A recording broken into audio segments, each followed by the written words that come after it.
સ્પર્ધા સમયે ઉપસ્થિત આપણા સમગ્ર ભારતના કહું ને તોય પણ નવાઈ નહીં લાગે, કારણ કે આપણે બધા ગૌરવ લઈએ છીએ તો તમને ખ્યાલ જ છે. ગ્રાઉન્ડ સતત ચાલુ હોય અને આપણે સાહેબને યાદ ન કર્યા હોય એવો દિવસ તો ક્યારેક કદાચ ગયો હોય. અને જેમ અયોધ્યા ડેવલપ થયું એમ સોમનાથને ડેવલપ કરવામાં સાહેબની જે કપરી જે કામગીરી હતી એ સમગ્ર ભારતની અંદર એક નમૂનારૂપ હતી. આ સિવાય પણ સાહેબે રચનાત્મક અને ડેવલપમેન્ટ માટેના એટલા બધા કામ કર્યા છે કે તમામ લોકોનું ધ્યાન આકર્ષિત થયું છે. અને કદાચ 95% લોકો એવા હશે કે સાહેબના કામથી પ્રભાવિત છે, એમના લોકમુખે બધું ચર્ચાય છે. અને હું તો એમ માનું કે કદાચ જો 5 વર્ષ મળી ગયા હોય તો ગીર સોમનાથ જિલ્લો છે એ સમગ્ર ભારતનો અવ્વલ જિલ્લો બને તો નવાય નહીં. એવા આ એક સરખડી ગામ, સંઘર્ષ કરતું ગામ છે. અને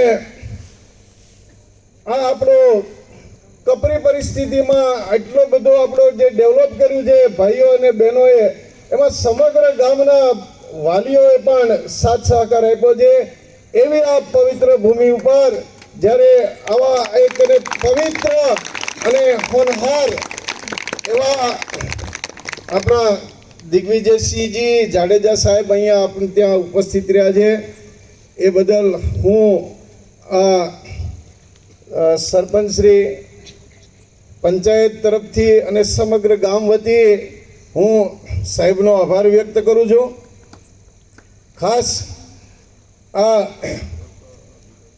જ્યારે અગાઉ એક વખત સાહેબ સાથે જ્યારે મુલાકાત થઈ ત્યારે માત્ર સાહેબે એટલા શબ્દો કીધા હતા કે તમારું કંઈ રમત ડેવલપમેન્ટનું હોય તો ચોક્કસ કરીશું.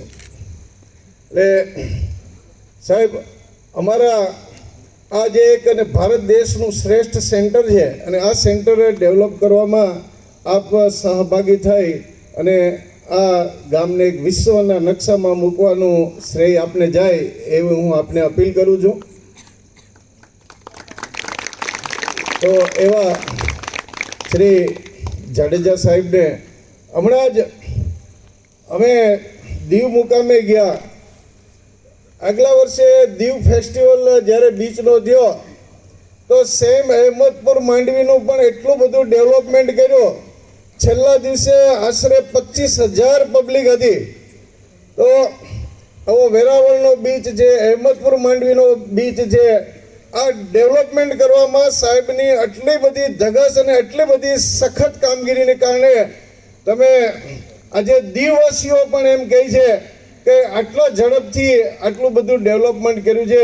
એટલે એ ખરેખર એના માટે આપણો ગીર સોમનાથ જિલ્લો જે છે ને એ ભાગ્યશાળી છે. ઉપરાંત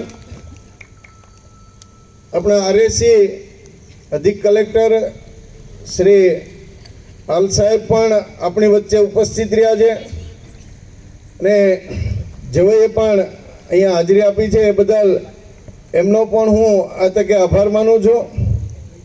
આપણા જિલ્લા પુરવઠા અધિકારી શ્રીએ પણ અહીંયા ખાસ હાજરી આપી છે, તો આ તકે એમને પણ હું આ ગામ વતી એમનો હું આભાર વ્યક્ત કરું છું.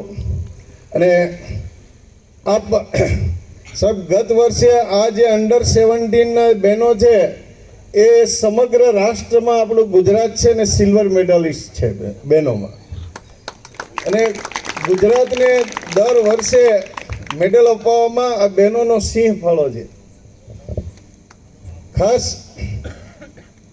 આપણા વડાપ્રધાન શ્રીનું જે સપનું છે 2036નો ઓલિમ્પિકનું, તો આ 36નો ઓલિમ્પિક જે છે, તો હું તો એમ માનું કે જાડેજા સાહેબ જેવું જો બધા કામ કરે ને તો આપણે 36માં જે છે ને આપણે ચીનને આ બધા યુએસએ ને એના કરતાં પણ મેડલ આપણા હોઈ શકે એવું મારું માનવું છે.